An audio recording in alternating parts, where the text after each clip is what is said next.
ಎಲ್ರಿಗೂ ನಮಸ್ಕಾರ. ನನ್ನ ಹೆಸರು ಜಾವೇದ್ ಪಾಷಾ ಅಂತ ಹೇಳಿ. ಸರ್ಕಾರಿ ಪ್ರಥಮ ದರ್ಜೆ ಕಾಲೇಜು ಹೂವಿನಡಗಲಿ ವಾಣಿಜ್ಯ ವಿಭಾಗದಲ್ಲಿ ಉಪನ್ಯಾಸಕರಾಗಿ ಕೆಲಸ ಮಾಡ್ತಾ ಇದ್ದೀವಿ.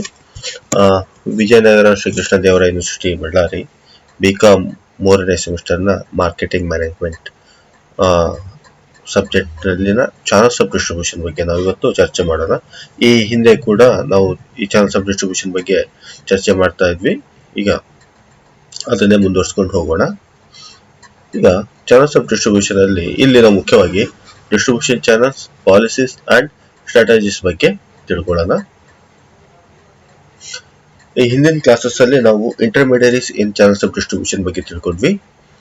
ಹಾಗೇನೆ ಇಲ್ಲಿ ಲರ್ನಿಂಗ್ ಆಬ್ಜೆಕ್ಟಿವ್ಸ್ ಅನ್ನ ಮತ್ತೆ ಗಮನಿಸಿದಾಗ the students will be able to have conceptual idea of the subject of channels of distribution, and students will understand meaning and role of channels of distribution, classifications of distribution channels, intermediaries in the channels of distribution channels, policies and strategies. ಅಂದ್ರೆ ಈ ಹಿಂದೆ ಹೇಳ್ದಂಗೆ ನಾವು ಹಿಂದೆ discuss ಮಾಡ್ದಂಗೆ meaning and role of channels distribution ಬಗ್ಗೆ ತಿಳ್ಕೊಂಡ್ವಿ, classifications of distribution channels ಬಗ್ಗೆ ತಿಳ್ಕೊಂಡ್ವಿ, intermediates in the channels of distribution ಬಗ್ಗೆ ತಿಳ್ಕೊಂಡ್ವಿ.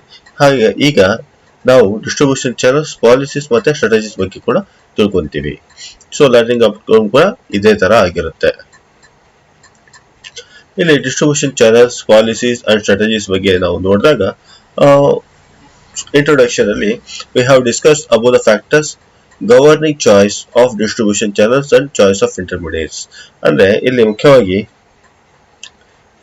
ಫ್ಯಾಕ್ಟರ್ಸ್ ಅಂದ್ರೆ ಯಾವೆಲ್ಲ ಅಂಶಗಳು ಒಂದು ಡಿಸ್ಟ್ರಿಬ್ಯೂಷನ್ ಚಾನಲ್ ಸಂಬಂಧಪಟ್ಟಂತ ಪಾಲಿಸೀಸ್ ಗಳನ್ನ ಅಥವಾ ಚಾಯ್ಸಸ್ ಗಳನ್ನ ಸೆಲೆಕ್ಟ್ ಮಾಡೋದಕ್ಕೆ ಪೂರಕವಾಗಿರ್ತವೆ ಅಥವಾ ಅವು ನಿರ್ಧಾರ ಮಾಡ್ತವೆ ಅಂತ ಹೇಳಿ.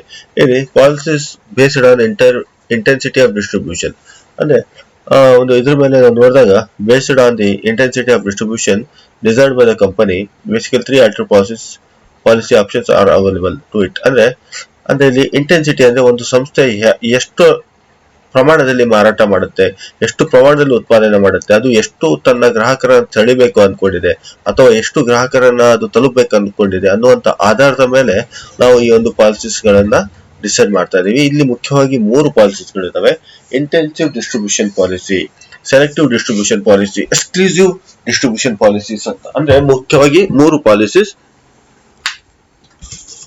ಯಾವ್ದು? ಒಂದೇದು intensive distribution policy, selective distribution policy, exclusive distribution policy. ಮೊದಲನೇದಾಗಿ ಇಂಟೆನ್ಸಿವ್ ಡಿಸ್ಟ್ರಿಬ್ಯೂಷನ್ ಪಾಲಿಸಿ ಅಂದ್ರೆ it is a policy when ಆ company seeks to use as many outlets as possible as in as many places as possible as this policy involves two connotations. ಅಂದ್ರೆ ಇಲ್ಲಿ ಯಾವುದೇ ಒಂದು ಸಂಸ್ಥೆ ಹೆಚ್ಚು ಗ್ರಾಹಕರನ್ನ ಸಂಪರ್ಕ ಮಾಡಲಿಕ್ಕೆ ಅಥವಾ ಹೆಚ್ಚು ಗ್ರಾಹಕರಿಗೆ ತಮ್ಮ ಸೇವೆಯನ್ನ ಒದಗಿಸಲಿಕ್ಕೆ ತಮ್ಮ ಪರಿಮಿತಿಯಲ್ಲಿ ಎಷ್ಟು ಸಾಧ್ಯನೋ ಅಷ್ಟು ಔಟ್ಲೆಟ್ಸ್ ಗಳನ್ನ ಅದು ಒಂದೇ ನಗರದಲ್ಲಿ ತೆಗೆಯಬಹುದು ಅಥವಾ ಒಂದೇ ಪ್ರಾದೇಶಿಕವಾಗಿ ಒಂದೇ ಕಡೆ ಅದು ನೆಲೆ ಮಾಡಬಹುದು. ಫಾರ್ ಎಕ್ಸಾಂಪಲ್ ಹೇಳ್ಬೇಕಾದ್ರೆ ನಾವು CCDs ನ ಹೆಸರಿಸಬಹುದು, ಕೆಫೆ ಕಾಫಿ ಡೇಸ್, ಪಿಜ್ಜಾ ಹಟ್ ಗಳನ್ನಾಗಿರ್ಬೋದು, KFCs ಗಳಾಗಿರ್ಬೋದು. ಈ ತರ ಇವೆಲ್ಲ ಸಂಸ್ಥೆಗಳು ಇಂಟೆನ್ಸಿವ್ ಡಿಸ್ಟ್ರಿಬ್ಯೂಷನ್ ಪಾಲಿಸಿನ ಹೆಚ್ಚಾಗಿ ಹೊಂದಿದ್ದಾವೆ. ಮತ್ತೆ ಮುಖ್ಯವಾಗಿ ಈ ಫಿಲ್ಮ್ ಪ್ರಮೋಷನ್ಸ್ ಕೂಡ ಬಹಳ ಇಂಟೆನ್ಸಿವ್ ಡಿಸ್ಟ್ರಿಬ್ಯೂಷನ್ ಪಾಲಿಸೀಸ್ ನ ಹೊಂದಿರ್ತವೆ. ಅದೇ ತರ the company wants to use products through a maximum number of retail outlets for mass distribution. ಅಂದ್ರೆ ಇಲ್ಲಿ ಒಂದೇ ಸರಿಗೆ ಹೆಚ್ಚಿನ ಮಟ್ಟದಲ್ಲಿ ಹೆಚ್ಚಿನ ಪ್ರಮಾಣದಲ್ಲಿ ಗ್ರಾಹಕರನ್ನ ತಲುಪಬೇಕು ಅಂತ ಹೇಳಿ ಏನ್ ಮಾಡ್ತಾರೆ, ಒಂದ್ ಸಂಸ್ಥೆ ಬಹಳಷ್ಟು ಔಟ್ಲೆಟ್ಸ್ ಗಳನ್ನ ಅಥವಾ ಬಹಳಷ್ಟು ಮಿಡ್ಲ್ ಮನ್ ಗಳನ್ನ ಸಂಪರ್ಕ ಮಾಡಬಹುದು ಅಥವಾ ಬಹಳಷ್ಟು ಕಡೆ ತಮ್ಮ ಒಂದು ಪ್ರಾಡಕ್ಟ್ ಗಳನ್ನ ಅತ್ಯಂತ ವೇಗವಾಗಿ ಮಾರಾಟ ಮಾಡಬೇಕು ಅನ್ನುವಂಥ ದೃಷ್ಟಿಯಲ್ಲಿ ಅದ್ರ ಮೇಲೆ ಹೆಚ್ಚಿನ ಮಟ್ಟದಲ್ಲಿ ಅದು ಇನ್ವೆಸ್ಟ್ ಮಾಡಬಹುದು, ಹೂಡಿಕೆ ಮಾಡಬಹುದು. ಮತ್ತೆ ಅದರಿಂದ ಗ್ರಾಹಕರನ್ನ ಹೆಚ್ಚಿನ ಮಟ್ಟದಲ್ಲಿ ಸೆಳಿಬಹುದು. ಇದರಿಂದ ಏನಾಗುತ್ತೆ, ಅತ್ಯಂತ ಕಡಿಮೆ ಸಮಯದಲ್ಲಿ ಒಂದು ಸಂಸ್ಥೆ ಹೆಚ್ಚಿನ ಪ್ರಮಾಣದಲ್ಲಿ ಮಾರಾಟ ಮಾಡುತ್ತೆ. ಅದೇ ತರ ಹೆಚ್ಚಿನ ಮಟ್ಟದಲ್ಲಿ ಪ್ರಾಫಿಟ್ ಅಥವಾ ಲಾಭಾಂಶ ಗಳಿಸಲಿಕ್ಕೆ ಸಹಾಯ ಆಗುತ್ತೆ. ಈ ತರ ಒಂದು ಇಂಟೆನ್ಸಿವ್ ಸ್ಟ್ರಾಟಜಿಸ್ ನಾವು ಮುಖ್ಯವಾಗಿ ನಾ ಹೇಳ್ದಂಗೆ ಇವಾಗ CCDs, ಪಿಜ್ಜಾ ಹಟ್ಸ್ ಇವೆಲ್ಲ ಆಯ್ತು. ಈಗ ನಾವು ಫಿಲ್ಮ್ ಇಂಡಸ್ಟ್ರಿಯಲ್ಲಿ ಕೂಡ ಬಹಳಷ್ಟು ಇದನ್ನ ನೋಡ್ತಾ ಇದೀವಿ. ಅಂದ್ರೆ ಮೊದಲನೇ ದಿನ, 2ನೇ ದಿನ, 3ನೇ ದಿನ ಅಂದ್ರೆ ಸಾಧ್ಯ ಆದಷ್ಟು 1,000, 2,000 ಥಿಯೇಟರ್ಗಳಲ್ಲಿ, ಮಾಲ್ಗಳಲ್ಲಿ ಫಿಲ್ಮ್ ಗಳನ್ನ ರಿಲೀಸ್ ಮಾಡ್ತಾರೆ. ಆದಷ್ಟು 1, 2 ಅಥವಾ 3, 4ನೇ ದಿನ ಅಷ್ಟೊತ್ತಿಗೆ ಅವರ ಒಂದು ಇನ್ವೆಸ್ಟ್ಮೆಂಟ್ ಅನ್ನ ರಿಕವರ್ ಮಾಡಿಕೊಳ್ಳುವಂತ ಉದ್ದೇಶ ಇರುತ್ತೆ. ಯಾಕಂದ್ರೆ ಮೊದಲನೇ ಬಾರಿಗೆ ಅಥವಾ ಪ್ರಾರಂಭದಲ್ಲೇ ಹೆಚ್ಚು ಗ್ರಾಹಕರನ್ನ ಆಕರ್ಷಿಸುವುದು ಇವರ ಗುರಿಯಾಗಿರುತ್ತೆ. ಅದರಿಂದ ಹೆಚ್ಚಿನ ಮಟ್ಟದಲ್ಲಿ ಲಾಭಾಂಶ ಗಳಿಸುವುದು ಇವರ ಗುರಿಯಾಗಿರುತ್ತೆ. ಮತ್ತೆ the company desire to sell its product in as many market as possible. ಅಂದ್ರೆ ಎಷ್ಟು ಸಾಧ್ಯ ಆಗುತ್ತೋ ಅಷ್ಟು ಪ್ರಾಡಕ್ಟ್ ಗಳನ್ನ ಸೇವೆಗಳನ್ನು ಒದಗಿಸಲಿಕ್ಕೆ ಒಂದು ಸಂಸ್ಥೆ ಪ್ರಯತ್ನ ಮಾಡುತ್ತೆ ಅಂತ. ಇಲ್ಲಿ ಎರಡನೇದು ಸೆಲೆಕ್ಟಿವ್ ಡಿಸ್ಟ್ರಿಬ್ಯೂಷನ್ ಪಾಲಿಸಿ. ಅಂದ್ರೆ ಇಲ್ಲಿ ಅಂಡರ್ ದಿಸ್ ಪಾಲಿಸಿ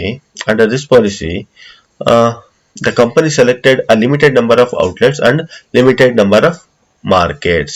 ಅಂದ್ರೆ ಇಲ್ಲಿ ಒಂದು ಸಂಸ್ಥೆ ತಮ್ಮ ಗ್ರಾಹಕರನ್ನ ಸೆಳೆಯಲಿಕ್ಕೆ ಅಥವಾ ತಮ್ಮ ಗ್ರಾಹಕರಿಗೆ ವಸ್ತುಗಳನ್ನ ಪೂರೈಕೆ ಮಾಡಲಿಕ್ಕೆ ಬಹಳ ಸೆಲೆಕ್ಟೆಡ್ ಅಂದ್ರೆ ಲಿಮಿಟೆಡ್ ನಂಬರ್ ಆಫ್ ಔಟ್ಲೆಟ್ಸ್ ಮತ್ತೆ ಲಿಮಿಟೆಡ್ ನಂಬರ್ ಆಫ್ ಮಾರ್ಕೆಟ್ಸ್ ನ ಸೆಲೆಕ್ಟ್ ಮಾಡ್ಕೋಬಹುದು. ಫಾರ್ ಎಕ್ಸಾಂಪಲ್ ಹೇಳ್ಬೇಕಾದ್ರೆ 4 ವೀಲರ್ಸ್, ಯಾವುದೇ ಒಂದು 4 ವೀಲರ್ ಕಾರನ್ನ ತಗೊಳ್ಳಿ ನೀವು ಆಟೋಮೊಬೈಲ್ ಇಂಡಸ್ಟ್ರಿಯಲ್ಲಿ, ಅವು ಪ್ರತಿಯೊಂದು ಪ್ಲೇಸಸ್ ಕೂಡ ತಮ್ಮ ಒಂದು ಔಟ್ಲೆಟ್ ಗಳನ್ನ ಶೋರೂಮ್ ಗಳನ್ನ ಹೊಂದಿರುವುದಿಲ್ಲ. ಅವು ಬಹಳ ಸೆಲೆಕ್ಟೆಡ್ ಪ್ಲೇಸಸ್ ಅಲ್ಲಿ. ಫಾರ್ ಎಕ್ಸಾಂಪಲ್ ಹೇಳ್ಬೇಕಾದ್ರೆ ನಮ್ಮ ಜಿಲ್ಲೆಯಲ್ಲಿ ನಾವು ಹೊಸಪೇಟೆ, ಬಳ್ಳಾರಿ ಅಂತ ನಗರಗಳಲ್ಲಿ ಮಾತ್ರ ಕಾರ್ ಶೋರೂಮ್ ನ ಹೆಚ್ಚಾಗಿ ನೋಡೋದಕ್ಕೆ ಸಿಗುತ್ತೆ. ಹಾಗೆ ಹಡಗಲಿ, ಹರಪನಹಳ್ಳಿ, ಕೊಟ್ಟೂರು ಈ ತರ ಪ್ಲೇಸಸ್ ಅಲ್ಲಿ ನಾವು ಕಾರ್ ಶೋರೂಮ್ ಗಳನ್ನ ನೋಡ್ಲಿಕ್ಕೆ ಸಾಧ್ಯತೆ ಇಲ್ಲ. ಯಾಕಂದ್ರೆ ಅವರು ಬಹಳ ಸೆಲೆಕ್ಟೆಡ್ ಅಥವಾ ಲಿಮಿಟೆಡ್ ನಂಬರ್ ಆಫ್ ಔಟ್ಲೆಟ್ಸ್ ನ ಹೊಂದಿರ್ತಾರೆ, ಲಿಮಿಟೆಡ್ ನಂಬರ್ ಮಾರ್ಕೆಟ್ಸ್ ನ ಫೋಕಸ್ ಮಾಡಿರ್ತಾರೆ on the basis of the economic condition of the places. So, thus, as per this policy, the company opts to sell its products only through selected market outlets. It may be wholesalers and retailers and only in selected market area as against maximum number of outlet, maximum coverage of the markets of intensive distribution system. ಅಂದ್ರೆ ಇಲ್ಲಿ selective distribution policy ಇದು intensive distribution ಪಾಲಿಸಿಗೆ ವಿರುದ್ಧವಾಗಿದೆ. ಇಲ್ಲಿ ನಾವು intensive distribution ಪಾಲಿಸಿಯಲ್ಲಿ ಏನ್ ನೋಡ್ತಾ ಇದ್ವಿ, ಅಲ್ಲಿ ಬಹಳ ಕಡಿಮೆ ಸಮಯದಲ್ಲಿ ಹೆಚ್ಚಿನ ಗ್ರಾಹಕರಿಗೆ ತಲುಪುವಂತ ಉದ್ದೇಶ ಆಗಿದ್ರೆ, ಇಲ್ಲಿ ಹೆಚ್ಚು ಸಮಯ ತಗೊಂಡು ತಮ್ಮ ಒಂದು ಟಾರ್ಗೆಟ್ ಕಸ್ಟಮರ್ನ ರೀಚ್ ಆಗುವಂತ ಒಂದು ಸ್ಟ್ರಾಟಜಿ ಇದು. ಇಲ್ಲಿ ಬಹಳ ಸೆಲೆಕ್ಟೆಡ್ ಸಿಟೀಸ್, ಬಹಳ ಸೆಲೆಕ್ಟೆಡ್ ಪ್ಲೇಸಸ್ ಗಳನ್ನ ಮಾತ್ರ ಅಥವಾ ಬಹಳ ಸೆಲೆಕ್ಟೆಡ್ ಔಟ್ಲೆಟ್ಸ್ ಗಳನ್ನ ಮಾತ್ರ ಒಂದು ಸಂಸ್ಥೆ ಹೊಂದಿರುತ್ತೆ.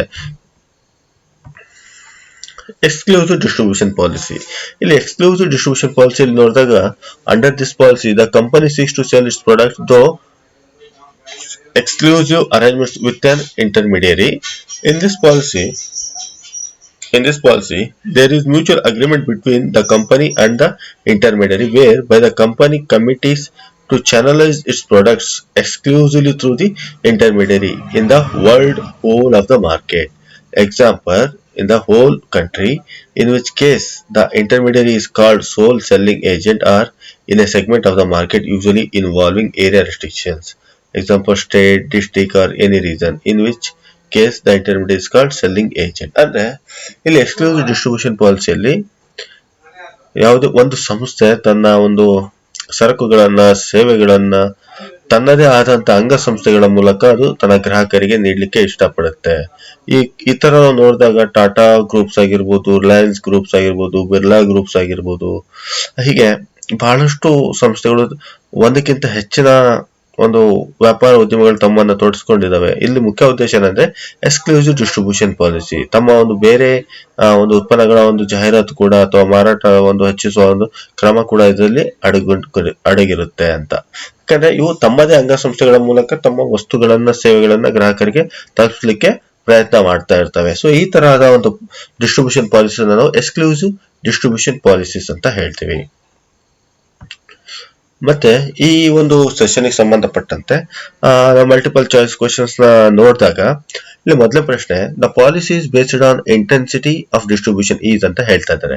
ಅದಕ್ಕೆ options: A intensive distribution policy, B selective distribution policy, C exclusive distribution policy, all of the ಅಬೋ. ಅಂದ್ರೆ ನಾನು ಸ್ಟಾರ್ಟಿಂಗ್ ಅಲ್ಲಿ ಹೇಳ್ತಾ ಇದ್ದೆ, ನಾವು ಹೇಳ್ದಂಗೆ ಎ, ಬಿ, ಸಿ ಮೂರು ಪಾಲಿಸೀಸ್ ಕೂಡ ಇಂಟೆನ್ಸಿಟಿ ಆಫ್ ಡಿಸ್ಟ್ರಿಬ್ಯೂಷನ್ ಮೇಲೆ ಡಿಪೆಂಡ್ ಆಗಿರೋದ್ರಿಂದ ಆನ್ಸರ್ ಡಿ ಆಗಿದೆ, ಆಲ್ ಆಫ್ ದ ಅಬೋ. ಹಾಗೇನೆ ನಾವು ಎರಡನೇ ಪ್ರಶ್ನೆ ನೋಡಿದಾಗ, dash is A policy when a company seeks to use as many as outlets as possible in as many places as possible. ಅದಕ್ಕೆ ನಾನು ಹೇಳ್ತಾ ಇದ್ದೆ, ಇಲ್ಲಿ ಮೊದಲು ಆಪ್ಷನ್ ನೋಡೋಣ. A intensive distribution policy, B selective distribution policy, C exclusive distribution policy, D none of the ಅಬೋ. ನಾ ಹೇಳ್ತಾ ಇದ್ದೆ, ಇಂಟೆನ್ಸಿವ್ ಡಿಸ್ಟ್ರಿಬ್ಯೂಷನ್ ಪಾಲಿಸಿ ಬಗ್ಗೆ ಹೇಳ್ಬೇಕಾದ್ರೆ, ಒಂದು ಸಂಸ್ಥೆ ಬಹಳ ಕಡಿಮೆ ಸಮಯದಲ್ಲಿ ಹೆಚ್ಚಿನ ಮಟ್ಟದಲ್ಲಿ ಗ್ರಾಹಕರನ್ನ ಸೆಳೆಯಲಿಕ್ಕೆ ಹೆಚ್ಚಿನ ಮಟ್ಟದಲ್ಲಿ ಔಟ್ಲೆಟ್ಸ್ ಗಳನ್ನ ಸ್ಟಾರ್ಟ್ ಮಾಡುತ್ತೆ ಅಂತ ಹೇಳಿ. ಹಾಗಾಗಿ ಇಲ್ಲಿ ಇಂಟೆನ್ಸಿವ್ ಡಿಸ್ಟ್ರಿಬ್ಯೂಷನ್ ಪಾಲಿಸಿಲಿ ನಾವು ಇದನ್ನ ಗಮನಿಸಬಹುದು. ಹಾಗಾಗಿ ಸರಿಯಾದ ಉತ್ತರ ಎ, ಇಂಟೆನ್ಸಿವ್ ಡಿಸ್ಟ್ರಿಬ್ಯೂಷನ್ ಪಾಲಿಸಿ. ಈಗ ಮೂರನೇ ಪ್ರಶ್ನೆ ನೋಡಿದಾಗ dash policy the company selected a limited number of outlets and limited number of markets ಅಂತ ಹೇಳ್ತಾರೆ.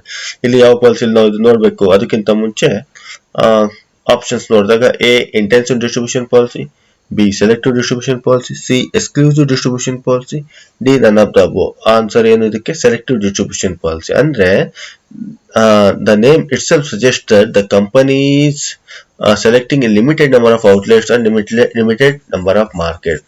Hence it is called a selective distribution policy. ಅಂದ್ರೆ ಒಂದು ಸಂಸ್ಥೆ ತನ್ನ ಒಂದು ಉತ್ಪನ್ನಗಳನ್ನ ಸೇವೆಗಳನ್ನ ಗ್ರಾಹಕರಿಗೆ ತಲುಪಿಸಲಿಕ್ಕೆ ಬಹಳ ನಿಗದಿತ ಮಾರುಕಟ್ಟೆಗಳನ್ನ, ನಿಗದಿತ ಸ್ಥಳಗಳನ್ನ, ನಿಗದಿತ ಔಟ್ಲೆಟ್ಸ್ ಗಳನ್ನ ಹೊಂದಿರುತ್ತೆ ಅಥವಾ ಅದು ಆಯ್ಕೆ ಮಾಡಿಕೊಳ್ಳುತ್ತೆ ಅಂತ ಒಂದು ಪದ್ಧತಿಗೆ ನಾವು ಸೆಲೆಕ್ಟಿವ್ ಡಿಸ್ಟ್ರಿಬ್ಯೂಷನ್ ಪಾಲಿಸಿ ಅಂತ ಹೇಳ್ತೀವಿ. ಅದೇ ತರ ಇಲ್ಲಿ ನಾಲ್ಕನೇ ಪ್ರಶ್ನೆ ನೋಡಿದಾಗ dash policy the company seeks to sell its products through exclusive arrangements with an intermediary ಅಂತ ಹೇಳ್ತಾ ಇದ್ರೆ, ಇಲ್ಲಿ ನೋಡಿದಾಗ ಆಪ್ಷನ್ ಅಲ್ಲಿ A intensive distribution policy, B selective distribution policy, C exclusive distribution policy, D none of the above ಅಂತ ಹೇಳ್ತಾರೆ. ಇಲ್ಲಿ exclusive distribution ಪಾಲಿಸಿಯಲ್ಲಿ the company seeks to sell its products through exclusive arrangement with in an intermediate. ನಾ ಹೇಳ್ತಾ ಇದ್ದೆ, ಒಂದು ಸಂಸ್ಥೆ ತನ್ನ ಅಂಗಸಂಸ್ಥೆಗಳ ಮೂಲಕ ತನ್ನ ಗ್ರಾಹಕರಿಗೆ ತನ್ನ ವಸ್ತುಗಳನ್ನ, ಸೇವೆಗಳನ್ನ ಪೂರೈಕೆ ಮಾಡಲಿಕ್ಕೆ ಬಯಸ್ತಾ ಇದೆ ಅಂದ್ರೆ ಅಂತ ಒಂದು ವ್ಯವಸ್ಥೆಗೆ ನಾವು, ಅಂತ ಒಂದು ಪಾಲಿಸಿಗೆ ನಾವು ಎಕ್ಸ್ಕ್ಲೂಸಿವ್ ಡಿಸ್ಟ್ರಿಬ್ಯೂಷನ್ ಪಾಲಿಸಿ ಅಂತ ಹೇಳ್ತೀವಿ ಅಂತ. ಹಾಗಾಗಿ